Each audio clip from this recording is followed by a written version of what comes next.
कार्यक्रम के पुण्यार्जक हैं स्वर्गीय राजेंद्र कुमार जी जैन व स्वर्गीय कुमारी परिधि जैन की पुण्य स्मृति में धर्मपत्नी श्रीमती सुशीला देवी, पुत्र पुत्रवधू संजय जैन अंजू जैन, अजय जैन संजना जैन, नीलेश जैन टीना जैन, पुत्री दामाद नीतू बंसल डॉक्टर प्रमोद बंसल, पोते पोतियां भावित काव्य उन्नति पारित प्रेरिका, दोहिते दोहिता गीतांशी अवसर व समस्त सर्राफ परिवार। जब पीछा नहीं छोड़ा पा रहे हैं, इसी को तो अशुभ विचार बोलते हैं। यही तो अमंगल विचार है, यही तो अमंगल मूर्ति है। अमंगल मूर्ति आप बने बैठे हो और मंगल मूर्ति के चरणों में आप जा रहे हो, तो कैसे काम चलने वाला है बताओ आप। दूध के अंदर अगर नमक डाल दोगे तो घी खत्म हो जाएगा, दूध के अंदर 2 चम्मच जामुन डाल दोगे तो घी सुरक्षित रह जाएगा। घी और उसका थोड़ा सा बड़े रूप में आपको आगे आएगा। क्या? जरा सा जामन, जरा सा जामन दूध के घी को सुरक्षित कर लेता है। गुरु का जरा सा आशीर्वाद आपके आनंद को सुरक्षित कर लिया करता है, आपकी शांति को सुरक्षित कर लिया करता है। तो जरूरी होता है कि हम इन चरणों में आए, बैठे सुने। घर का मंदिर है, हमेशा रहने वाला है, वो वाला मंदिर है, वो वाला मंदिर है। पूजा जिंदगी भर चलने वाली है। इन पूजाओं से, इन साधनाओं से, इन उपवासों से, इन व्रतों से, इन तीर्थ की यात्राओं से क्या मिला, क्या सीखा, कौन सा सबक लिया बताओ आप।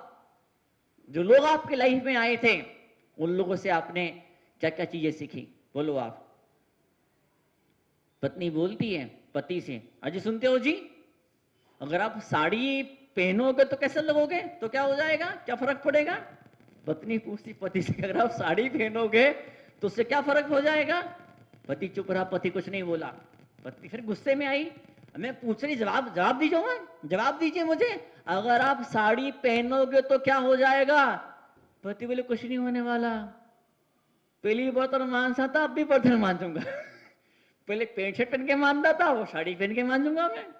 समस्या तो वही के वही रहने वाली, समस्या खत्म नहीं होने वाली है। क्या समस्या खत्म नहीं होने वाली है।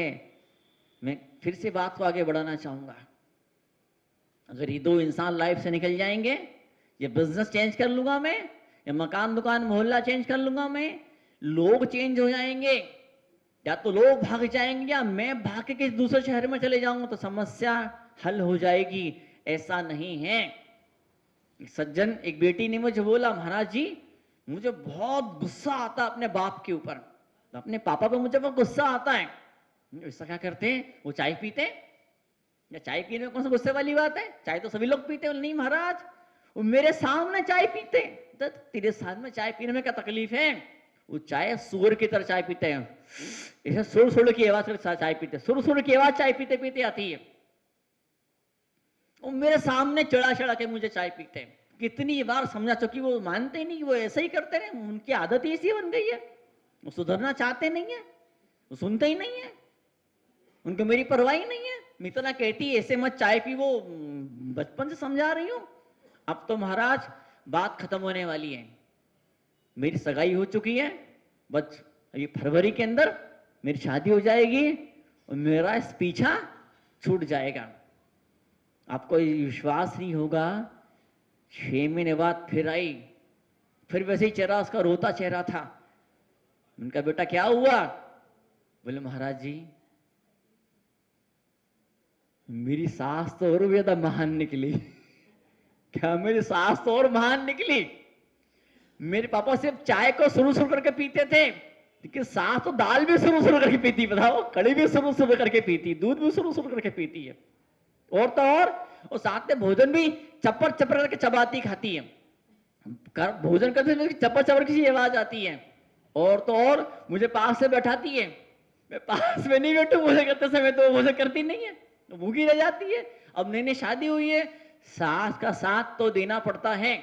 ये कोरोना का वेरिएंट, क्या कोरोना नया रूप लेके आया, एक नया वो वायरस, वही वायरस से वो नया रूप लेके आएगा। आप समस्याओं से भागोगे, समस्याएं नए रूप में, नए अंदाज में आपके सामने पेश हो जाएगी। समस्या सामना करना शुरू करना चाहिए। एक इंसान से छुटकारा मिलेगा तो दूसरा इंसान माथे पड़ेगा, गले पड़ेगा। क्यों? समस्या उस इंसान से नहीं है, समस्या हमारे भीतर है। उस इंसान को, उन घटनाओं को, उन परिस्थितियों को, उस माहौल को हम समस्या के रूप में देख रहे हैं।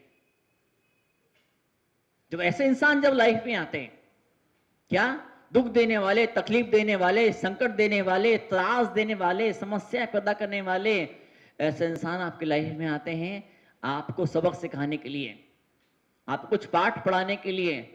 ऐसे इंसान जब आपकी लाइफ में आए, जब आप खून चूस रहे हैं, जब आपके प्राण पी रहे हैं, जब आपकी छाती के ऊपर मुंह डल रहे हैं, ऐसे इंसान क्यों आए आपकी लाइफ में? वो कुछ बताने, कुछ समझाने, सिखाने आपको आ रहे हैं। और जिस दिन आप वो सबक सीख लोगे, वो लोग जो चीजें आपको बताना सिखाना चाहते हैं, जिस दिन वो चीज सीख लोगे, उस दिन उन इंसानों का आपके जीवन में आने का उद्देश्य पूरा हो जाएगा। उस दिन वो इंसान बदल जाएंगे, उस दिन वो इंसान चेंज हो जाएंगे। उन्हें तो रोल निभाना, तो रोल निभा लिया। जो समझाना चाहते थे, जो बताना चाहते तो उन्होंने बता दिया। ऐसे इंसान आपके जीवन में आते हैं और गुस्सा देने वाले, टेंशन करने वाले, तकलीफ देने वाले, मुसीबत देने इंसान आपके जीवन में आते हैं आपको शांति का पाठ पढ़ाने के लिए। इस जीवन पे अगर ऐसे इंसान आपकी लाइफ में प्रकट हुए, आपके दोस्त हो सकते हैं, कर्मचारी हो सकते हैं, पत्नी हो सकती है, बच्चे हो सकते हैं, पड़ोसी हो सकते हैं, समाज के लोग हो सकते हैं, कोई भी इंसान हो सकते हैं, इवन गली में भौंकने वाला कुत्ता भी हो सकता है।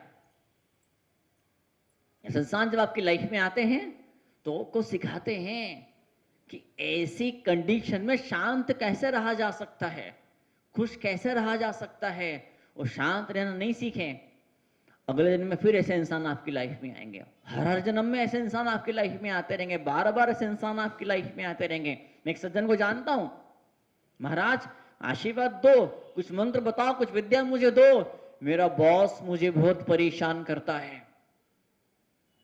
मैंने खूब समझा, ऐसा कोई मंत्र नहीं होता, ऐसी कोई विद्या नहीं होती है। बॉस को खुश करना सीखो, पूछो उससे वो क्यों नाराज हो रहा है, वो क्यों आपके काम में टांग अड़ा रहा है। औरों के काम में तो टांग अड़ाता नहीं है, औरों के प्रमोशन को नहीं रोका है, आपके प्रमोशन को उस बॉस ने क्यों रोक के रखा है? कहीं कुछ कमी तुम्हारे भीतर है? नहीं महाराज, सारी गलती बॉस की। मैं तो बिल्कुल मेहनत से, दिल से, ईमानदारी से पूरा पूरा जान लगाता हूं काम के अंदर, कहीं ना कहीं कुछ कुछ कमी तो हो रही है। बोले नहीं महाराज, बॉस मैं तो नौकरी छोड़ने वाला हूं। मैंने समझाया, नहीं माना, नौकरी छोड़ दी। अब नई ऑफिस में चले गया, अब नए कर्मचारी, नए सहकर्मी, नए कलीग्स, नया बॉस।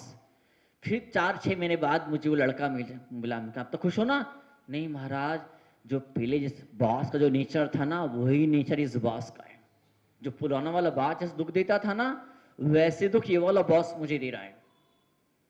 तो फिर से समझाऊंगा, उनका तुझे फिर से समझा रहा हूं मैं, तू बॉस को झेलना सीख। कोई डांटे, फटकारे, समझाए तो उसकी बात को मानना सीख, सुनना सीख। नौकरी छोड़ दी उसने। फिर तीसरी बार ऐसा हुआ, फिर वही घटना, फिर वही नया वाला बॉस।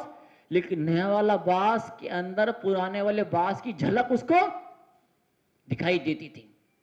पुराना वाला बॉस जो डायलॉग मारता था, पुराना वाला मालिक जिससे चिढ़ता था, वैसे ये चिढ़ता है, वैसे ये घबराता है।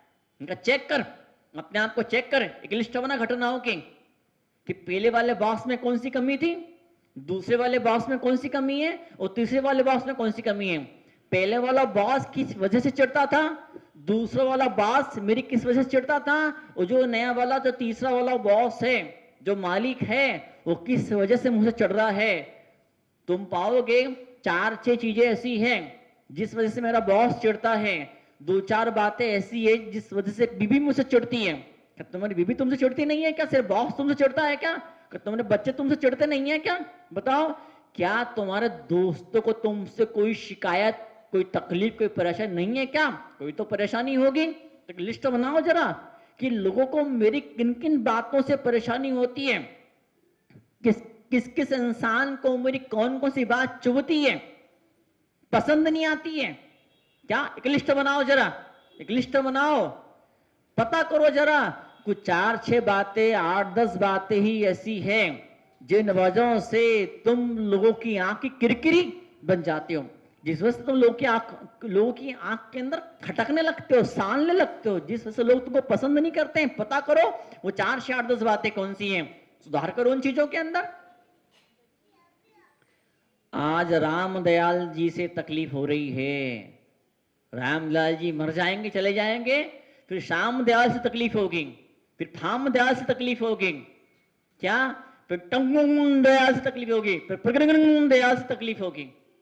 इसलिए क्या है, बजाय लोगों को बदलने के, बजाय लोग लाइफ में से हटें, इसके हम जो जो लोग आपकी लाइफ में हैं, जो जो घटनाएं आपकी लाइफ में घट रही है, उन्हीं घटनाओं के साथ में, उन्हीं लोगों के साथ में, बजाय उनको बदलने के, बजाय उनको चेंज करने के, उसी माहौल में, उसी परिस्थिति में, शांति के साथ में, खुशी के साथ में, प्रेम के साथ में, आनंद के साथ में रहना सीख जाए। मैं जाऊं समझाने के लिए, आपको नहीं समझ पाओगे, फिर कोई और महाराज जी आएंगे, फिर कोई और महाराज जी आएंगे, फिर एक और नया जीवन लेना पड़ेगा, फिर एक और नया जीवन लेना पड़ेगा। ऐसे कितने सारे जीवन लेते रहोगे बताओ आप? कभी तो चक्कर खत्म होना चाहिए ना। सीख जाओ, सुधर जाओ, समझ जाओ। हाँ, समझाओ अपने मन को, बेटा समझ जा, बेटा सीख जा, बेटा सुन ले। और नहीं सुनेगा, नहीं समझेगा, फिर क्या होगा, डंडे पड़ेंगे। साधु को वजह से नहीं सुनोगे, साधु के प्रवचन नहीं सुनोगे, नहीं सुधरोगे, तो पुलिस के डंडे पड़ेंगे। पुलिस के डंडे किनको पड़ते हैं? पुलिस के डंडे किनको पड़ते हैं? जो साधु की बात नहीं सुनते, उन्हीं को पुलिस के डंडे पड़ते हैं। डॉक्टर के डंडे किसको पड़ते हैं? डॉक्टर किसका जेब काटता है? डॉक्टर किसका पेट काटता है? क्या? जो साधु की बात नहीं सुनेगा, डॉक्टर का पेट भी काटेगा, दिल भी काटेगा, जेब भी काटेगा, सब कुछ काटने वाला है। नहीं सुन पा रहे हो, नहीं समझ पा रहे हो, चीज दिमाग में नहीं घुस रही है। इतना सिंपल जीवन है, इतनी आसान जिंदगी है, इतना मुश्किल, इतना बोझिल, इतना परेशान, इतना उबाऊ, इतना बोरस, कितना इतना बोगस, इतना नीरस बना के रखा है। एक महिला बोलती है अपने पति से, बोले को तुम्हारा दोस्त शादी करने जा रहा है, जिससे शादी होने वाली ना, उस लड़की को जानती हूं मैं, वो इतनी रद्दी, इतनी खराब, इतनी घटिया है कि तुम्हारे दोस्त की लाइफ को बर्बाद कर देगी।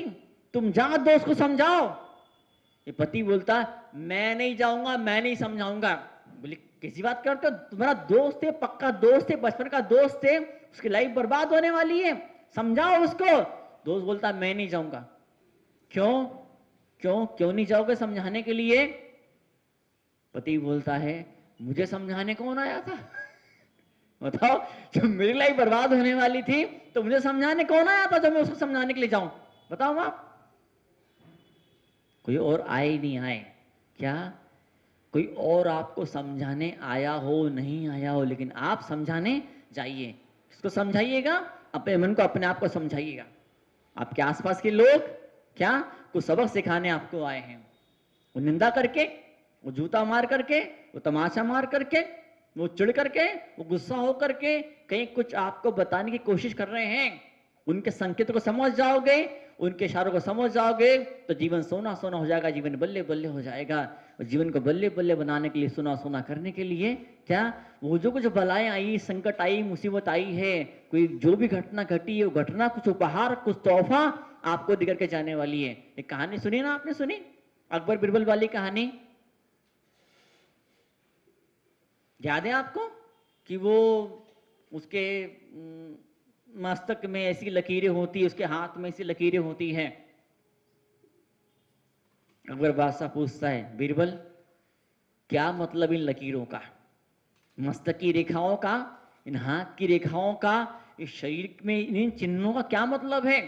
हुजूर सम्राट, बड़े लकी चिन्ह हैं, बड़े लकी चिन्ह हैं। जैसे चिन्ह मेरे शरीर में है, वैसे चिन्ह तुम्हारे शरीर में भी है। बोले हुजूर, इसीलिए तो मैं आपके चरणों में हूं, वरना कई सारे मंत्री आए और चले गए, लेकिन वो टिक नहीं पाए, मैं टिका हूं आपके पास में। अब अगले दिन शिकार खेलने गए, शिकार खेलने गए, राजा की उंगली कट गई, राजा की उंगली कट गई, अकबर बादशाह की उंगली कट गई। बीरबल बोलता, जो होता सो अच्छा होता है, ये संकेत है क्या, ये इशारा है? कुदरत कुछ आपको देना चाह रही है, कुदरत कुछ आपसे कहना चाह रही है, भगवान या नसीह या परमात्मा कुछ आपसे कहना चाह रहा, कुछ बताना चाह रहा है, कुछ इशारा है। जो हुआ सो अच्छे ही हुआ, अच्छे के लिए हुआ है, गुस्सा आता है, पकड़ो उठाओ जेल में डाल दो इसको, सैनिक को इधर आओ जेल में डाल दो इसको, ले जाओ शहर के अंदर, चढ़ा दो फांसी पे। कल सुबह का सूरज इसको देखना नहीं चाहिए। पूरी उंगली कट गई, मैं बदसूरत हो गया, मेरा अंग भंग हो गया, बताओ इतनी दर्द हो रहा, ये कहता अच्छा हुआ है, डाल दो उसको जेल के अंदर, ले जाओ इसको वापस। राजा जंगल में और आगे बढ़ता है। अगले दिन आदिवासी लोग हमला बोल देते हैं, जंगली लोग हमला बोल देते हैं। हमला बोल दिया, क्या किया, सब सेना तितर बितर हो जाती है और वो पकड़ा अकबर बादशाह को और देवी के सामने बलि चढ़ाने ले गए। देवी के सामने बलि चढ़ाने ले गए और फिर क्या हुआ, जैसी वहां के मुख्य पुजारी ने जब देखा, किसको देखा, शरीर को चेक किया, उंगली कटी थी, छोड़ दिया। अरे तो अंग भंग है, ये देवी को बलि चढ़ाने काम में, देवी को इसकी बलि मंजूर नहीं होगी, इसे छोड़ दिया जाए, छोड़ दिया गया। अकबर तो बहुत खुश हुआ, अरे बीरबल ने सही बात कही थी, भागा भागा वापस घोड़े से, हाँ इतना लंबा जंगल में लंबा सफर किया था, वापस लौट करके वापस आया। वापस आके पूछा सेनापति से, बीरबल कहाँ पर है, तूने फांसी पे चढ़ा तो नहीं दिया? बोले बादशाह हमको मालूम था आप नाराज हो गए हो, लेकिन फिर आप, हम मालूम है आप कितना कोमल मुलायम दिल है, आप दोबारा प्रसन्न हो जाओगे, हमने जानबूझ के छुपा के रखा है, नहीं फांसी पे चढ़ाया, लाओ सामने। सामने लाया गया। बोले तुम सही कह रहे थे, जो होता सो अच्छा होता, अच्छे के लिए होता है, जो होता अच्छा होता, अच्छा होता अच्छे के लिए होता है। हुजूर पहले कहा था ना आपको, हाँ तू सही बात बोल रहा था, जो होता अच्छे के लिए होता है, लेकिन तेरा क्या अच्छा हुआ इसके अंदर, तेरा क्या अच्छा हुआ बता, तुझे जेल में जाना पड़ा, तुझे डंडे खाने पड़े, सब क्या अच्छा हुआ? हुजूर आपकी उंगली कट गई। इस कार्यक्रम के पुण्यार्जक हैं स्वर्गीय राजेंद्र कुमार जी जैन व स्वर्गीय कुमारी परिधि जैन की पुण्य स्मृति में धर्मपत्नी श्रीमती सुशीला देवी, पुत्र पुत्रवधू संजय जैन अंजू जैन, अजय जैन संजना जैन, नीलेश जैन टीना जैन, पुत्री दामाद नीतू बंसल डॉक्टर प्रमोद बंसल, पोते पोतियां भावित काव्य उन्नति पारित प्रेरिका, दोहिते दोहिता गीतांशी अवसर व समस्त सर्राफ परिवार।